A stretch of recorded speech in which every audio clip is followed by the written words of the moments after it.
जी अस्सलाम वालेकुम वरहमतुल्लाह। आप देख रहे हैं मेरा channel the beauty of Pakistan 99। मैं इस वक्त मौजूद हूँ रिंग रोड। ये रिंग रोड है सारा, कैमरा मैन आपको दिखा रहा है। और डोर टू डोर लोग अभी आपको तफसीलन बताएंगे कहाँ पे मौजूद हैं। फ़िलहाल आपको ये बताते हैं कि लोग किस तरह से टोलियों की शक्ल में आ रहे हैं। ये कैमरा मैन आपको पीछे भी दिखाएगा। पीछे की तरफ ये देखें, हद्दे निगाह जहाँ तक आपकी निगाह जाती है वहाँ से लोग पैदल आ रहे हैं। सामने सियालकोट मोटरवे है, ये रिंग रोड है। तो मैं मौजूद हूँ लखोडैर फ़कीराबाद शरीफ, जहाँ पे आज 13वां सालाना उर्स है। सिलसिला आलिया नक्शबंदिया सैफिया के बुज़ुर्ग पीर सैफुर रहमान मुबारक अर्ची खुलासानी। सामने ये उनका मज़ार है। कसीर तादाद में आपके अकीदतमंद पाकिस्तान से, दूसरे ममालिक से भी आपके अकीदतमंद यहाँ पर तशरीफ़ लाए हुए हैं। हम आज यहाँ पर आपके लिए अल्लाह वालों की दरगाह से कुछ नया लेकर आए हैं। आप तक कुछ नई मालूमात, नई स्टोरी के साथ उर्स की कवरेज के लिए आए हैं। सैफुर रहमान मुबारक अखुंज़ादा सैफुर रहमान पीर अर्ची खुलासानी रहमतुल्लाह ताला अलैह का आज तीसरा तेरहवां तेरहवां उर्स मुबारक फ़कीराबाद शरीफ। जी अस्सलाम वालेकुम वरहमतुल्लाह। आप देख रहे हैं मेरा channel the beauty of Pakistan 99। मैं इस वक्त मौजूद हूँ रिंग रोड लखोडैर फ़कीराबाद शरीफ। इससे पहले इस जगह को लखोडैर के नाम से जाना जाता था। जब इस मर्द कलंदर, इस फ़कीर, इस दरवेश ने यहाँ पे पड़ाव किया तो इस जगह का नाम अल्लाह वालों की वजह से फ़कीराबाद शरीफ में तब्दील हो गया। जब कोई दरवेश या फ़कीर के आने से जगह का नाम चेंज हो सकता है, तो हमारा ये ईमान है इंसानों के दिल खुद ब खुद चेंज हो जाते हैं अल्लाह वालों के पास बैठने से। तो यहाँ पे आस्ताना के कुछ खादिम हैं, कुछ गुफ्तगू करना चाहते हैं। आइए चलिए उनसे गुफ्तगू करते हैं। अस्सलाम वालेकुम। वालेकुम सलाम व रहमतुल्लाहि व बरकातहू। हुजूर हजूर जी जी की ना है ताड़ा, अपना मेरा नाम नाम जी दसो। जुवेद महमूद भट्ट ममदी सैफी। मुबारक साहब दे मरीज जे तुसी। ਅਸੀਂ ਆਪਣਾ ਹਜ਼ਰਤ ਮੁਬਾਰਕ ਸਾਹਿਬ ਰਹਿਮਤੁल्लाह ਅਲੈਹ ਦੇ ਗੁਲਾਮਾਂ ਦੇ ਗੁਲਾਮ ਦੇ ਮੁਰੀਦ ਹਾਂ। ਅਸੀਂ ਡਾਕਟਰ ਮੇਜਰ ਇਕਰਾਮ ਸਾਹਿਬ ਦੇ ਅਸੀਂ ਮੁਰੀਦ ਹਾਂ। ਉਹ ਗ੍ਰੀਨ ਟਾਊਨ ਮੇਰੇ ਬਾਦਸ਼ਾਹ ਜਿਹੜੇ ਸਕਿਨ ਸਪੈਸ਼ਲਿਸਟ ਡਾਕਟਰ ਨੇ, ਮੀਆਂ ਸਾਹਿਬ ਮੁਬਾਰਕ ਦੇ ਗੁਲਾਮ ਨੇ। ਮੀਆਂ ਸਾਹਿਬ ਮੁਬਾਰਕ ਜਿਹੜੇ ਨੇ ਹਜ਼ਰਤ ਮੁਬਾਰਕ ਸਾਹਿਬ ਦੇ ਗੁਲਾਮ ਨੇ। ਅਸੀਂ ਇਹ ਸਭ ਗੁਲਾਮ, ਅਸੀਂ ਨੌਕਰ ਹਾਂ। ਅਸੀਂ ਇੱਥੇ ਡਿਊਟੀ, ਸਾਡੇ ਬਾਦਸ਼ਾਹ ਨੇ ਡਿਊਟੀ ਲਾਈ ਹੈ ਖਿਦਮਤ ਕਰਨ ਵਾਸਤੇ। ਅਸੀਂ 3 ਦਿਨ ਹੋ ਗਏ ਨੇ ਅਸੀਂ ਇੱਥੇ ਡਿਊਟੀ ਕਰ ਰਹੇ ਹਾਂ। ਔਰ ਮੈਂ ਇੱਕ ਅਰਜ਼ ਕਰਨੀ ਚਾਹੁੰਦਾ ਕਿ ਇਹ ਦੇਖਿਆ ਕੈਮਰੇ ਨਾਲ ਤੇ ਤੁਸੀਂ ਦਿਖਾਓ ਇਹ ਕਿੰਨੇ ਕੁ ਮਹਿਫਲਾਂ, ਕਿੰਨੇ ਕੁਰਸ ਮੁਬਾਰਕ ਹੁੰਦੇ ਨੇ।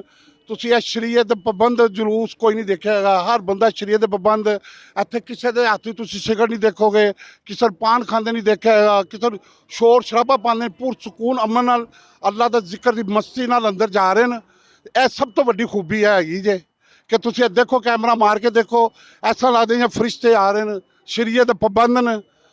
ਤੇ ਇਹ ਮੁਬਾਰਕ ਸਾਹਿਬ ਦਾ ਫੈਜ਼ ਹੈ ਜਿਹੜਾ ਪੂਰੀ ਦੁਨੀਆ ਤੇ ਚੱਲ ਰਿਹਾ। ਅੱਗੋਂ ਇਹ ਮੁਬਾਰਕ ਸਾਹਿਬ ਦਾ ਫੈਜ਼ ਹਜ਼ਰਤ ਮੀਆਂ ਮੁਬਾਰਕ ਸਾਹਿਬ, ਮੀਆਂ ਸਾਹਿਬ ਕੋਲ ਗਿਆ ਹੈ, ਅੱਗੋਂ ਮੇਰੇ ਬਾਦਸ਼ਾਹ ਕੋਲ ਆ ਗਿਆ, ਡਾਕਟਰ ਮੇਜਰ ਕਰਾਮ ਸਾਹਿਬ ਕੋਲ। ਇਹ ਫੈਜ਼ ਚੱਲਦਾ ਚੱਲਦਾ ਦੇਖੋ ਅਸੀਂ ਕੀ ਸਾਂ, ਗੰਦੇ ਗਲੀਸ ਕਿਸਮ ਦੇ ਦਲਦਲ ਹੀ ਫਸੇ ਬੰਦੇ। ਸਾਡਾ ਟਰਾਂਸਪੋਰਟ ਦਾ ਕਾਰੋਬਾਰ ਸੀ ਲਾਹੌਰ ਦੇ ਵਿੱਚ। ਅਸੀਂ ਟਰਾਂਸਪੋਰਟ ਚਲਾਉਣ ਵਾਲੇ ਅਸੀਂ ਹੈ। ਮੇਰੇ ਵਾਰਸ ਦਾ ਨਾਂ ਹੈ ਮੌਲਵੀ ਅਬਦਰ ਰਸ਼ੀਦ ਲੋਹਲਵਾਨ। ਤੇ ਜਿਸ ਤਰ੍ਹਾਂ ਬਾਦਸ਼ਾਹ ਦਰ ਤੇ ਆਏ ਹੈ, ਜੋ ਸਾਡੇ 'ਚ ਜੱਗੇ ਟੈਕਸ ਜੋ ਅਸੀਂ ਕੰਮ ਕਰਨੇ ਤਾਂ ਉਹ ਸਾਰੇ ਖਤਮ ਕਰਕੇ ਤੇ ਸਾਨੂੰ ਰੋਣ ਤੇ ਲਾਤਾ। ਇੱਥੇ ਤਾਂ ਰੋਂਦੇ ਆ, ਮਾਫੀ ਮੰਗਣੇ, ਪਤਾ ਕੀ ਗੁਨਾਹ ਕੀਤੇ ਨੇ। ਹੁਣ ਤਾਂ ਸਾਨੂੰ ਰੋਂਦਿਆਂ ਵਾਰ ਨਹੀਂ ਆਉਂਦਾ। ਹੁਣ ਤੇ ਆ ਦੇਖ ਲਓ ਐਡੀਆਂ ਵੱਡੀਆਂ ਮੁੱਛਾਂ ਸਾਨੂੰ, ਤਾਂ ਹੁਣ ਦੇਖ ਲਓ ਕੀ ਬਣਾਤਾ ਹੈ। गल विच हो रहे तानू किन्नी क देर हो गई है सिलसिला आलिया च बैठ रहे हैं? 23 ਸਾਲ ਹੋ ਚਲੇ ਜੀ ਇਸ ਗੁਲਾਮੀ 'ਚ। ਡਾਕਟਰ ਮੇਜਰ ਕਰਾਮ ਸਾਹਿਬ ਦੀ ਗੁਲਾਮੀ 23 ਸਾਲ। ਤੁਸੀਂ ਇਹ ਦੱਸੋ ਕਿ ਤੁਸੀਂ ਇੰਨਾ ਕੁਝ ਦੱਸਿਆ ਜੀ ਜੀ ਕਿ ਕੀ ਸੋ ਕੀ ਬਣ ਗਏ। ਇਹ ਤੇ ਇੱਕ ਨਿਗਾਹ ਦਾ ਸਾਰਾ ਕਮਾਲ ਹੁੰਦਾ ਹੈ। ਬੇਸ਼ੱਕ ਸਮਝਣ ਵਾਸਤੇ ਉਹ ਨਜ਼ਰ ਚਾਹੀਦੀ ਹੈ, ਉਹ ਸੋਚ ਚਾਹੀਦੀ ਹੈ। ਬੇਸ਼ੱਕ ਜੀ ਬੇਸ਼ੱਕ ਮਗਰ ਜੋ ਮੌਜੂਦਾ ਹਾਲਾਤ ਚੱਲਦੇ ਪਏ ਨੇ ਜੀ ਜੀ ਵਤਨ ਅਜ਼ੀਜ਼ ਦੇ, ਜੀ, ਜੀ। ਉਹਦੇ ਉੱਤੇ ਕੋਈ ਗੱਲ ਕਰਨਾ ਚਾਹੋਗੇ? ਉਹਦੇ ਕੋਈ ਅੱਛਾ ਬਾਰੇ ਜਿਹਾ ਗੱਲ ਮੈਸੇਜ। ਕਰ ਰਹੇ ਹਾਂ ਜਿਸ ਹਾਲਾਤ ਵਿੱਚ ਸਾਡਾ ਇਸ ਵੇਲੇ ਮੁਲਕ ਜਾ ਰਿਹਾ ਨਾ, ਤੇ ਇਹ ਜਿਹੜੇ ਸਾਡੇ ਸਿਆਸੀ ਲੋਕ ਹੈ ਨਾ, ਇਹਨਾਂ ਸਿਰ ਤੇ ਹੋਵੇ ਨਾ ਤਾਂ ਬਹੁਤ ਬਰਬਾਦ ਹੋ ਗਿਆ ਇਸ ਮੁਲਕ ਸਾਡਾ। ਇਹ ਜਿਹੜਾ ਸਾਡਾ ਮੁਲਕ ਕਾਇਮ ਹੈ ਅੱਲਾ ਦੇ ਹੁਕਮ ਨਾਲ, ਇਹਨੂੰ ਕੁਝ ਵੀ ਨਹੀਂ ਵਿਗੜਨਾ। ਇੱਧਰ ਨਬੀ ਪਾਕ ਸੱਲੱਲਾਹੁ ਅਲੈहि ਵਸੱਲਮ ਦਾ ਚਿਹਰੇ ਮੁਬਾਰਕ ਦੁਆ ਹੈ, ਅੱਲਾ ਦੇ ਵਲੀਆਂ ਦਾ ਇੱਥੇ ਸਾਇਆ ਹੈ। ਅੱਲਾ ਦੇ ਵਲੀ ਦੇ ਸਾਏ ਪਾਕਿਸਤਾਨ ਦਾ ਕੋਈ ਬੁਰਾ ਕਰ ਹੀ ਨਹੀਂ ਸਕਦਾ, ਨਾ ਹੋਣਾ ਹੈ। ਜਦ ਤੱਕ ਅੱਲਾ ਦੇ ਵਲੀਆਂ ਦੇ ਸਾਇਆ ਪਾਕਿਸਤਾਨ ਦੇ ਉੱਤੇ, ਦੁਨੀਆ ਦੀ ਕੋਈ ਤਾਕਤ ਨਹੀਂ ਇਹਨੂੰ ਕੁਝ ਕਰ ਸਕਦੀ। बहुत साडा शुक्रिया। ईमान है, साडा यकीन है। अजान का टाइम हो गया, बहुत साडा बहुत मेहरबानी। शुक्रिया। अस्सलाम वालेकुम। आस्ताना आलिया फ़कीराबाद शरीफ से इजाज़त दीजिएगा, अजान का वक्त है, पहले वो गुफ्तगू होती रहेगी। अस्सलाम वालेकुम वरहमतुल्लाह जी। अस्सलाम वालेकुम वरहमतुल्लाह। आप देख रहे हैं मेरा channel the beauty of Pakistan 99। मैं इस वक्त मौजूद हूँ आस्ताना आलिया नक्शबंदिया सैफिया लखोडैर फ़कीराबाद शरीफ, जहाँ आज उर्स है पीर सैफुर रहमान का। तो यहाँ पे आपको पता है वतन अज़ीज़ में जो हालात चल रहे हैं, तो वतन अज़ीज़ की जो बुनियादें हैं उनमें शहीदों का खून शामिल है। और छोटे थे, अब हम भी उम्र के उस हिस्से में आ गए हैं, तो देखते आ रहे हैं जो हालात हैं मुल्क के। कभी कोई बम ब्लास्ट, मुख्तलिफ सिक्योरिटी एजेंसीज़ के जो शेर हैं, जवान हैं, वो कुर्बानियाँ दे रहे हैं। तो आज भी बड़ा प्यारा इंतज़ाम था यहाँ पे सिक्योरिटी के हवाले से।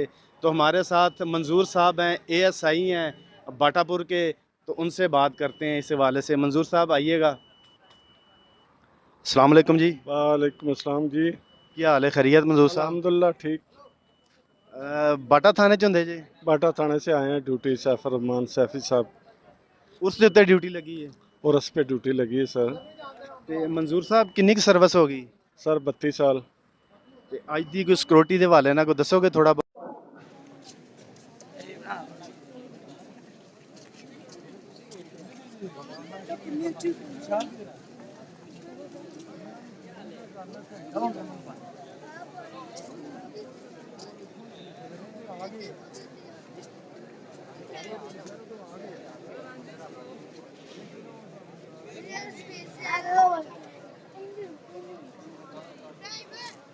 What are you?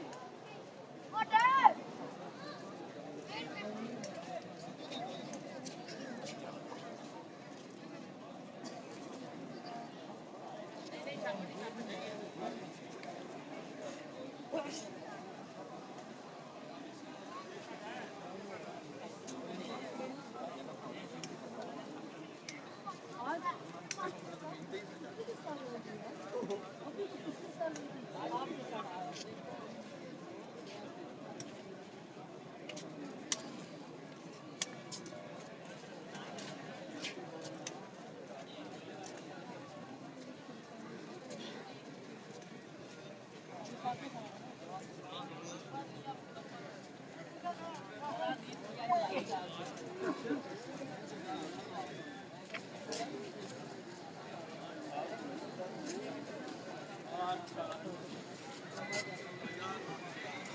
जी अस्सलाम वालेकुम वरहमतुल्लाह। आप देख रहे हैं मेरा channel the beauty of Pakistan 99। मैं इस वक्त मौजूद हूँ आस्ताना आलिया फ़कीराबाद शरीफ, जहाँ पे आज उर्स मुबारक है। सिलसिला आलिया नक्शबंदिया के बुज़ुर्ग हज़रत पीर सैफुर रहमान मुबारक साहब रहमतुल्लाह ताला अलैह, पीर अर्ची खुलासानी, इनके उर्स पर आज हम मौजूद हैं। हमारे साथ रहिएगा, कहीं मत जाइएगा, हमारे साथ रहिएगा। अल्लाह हाफ़िज़।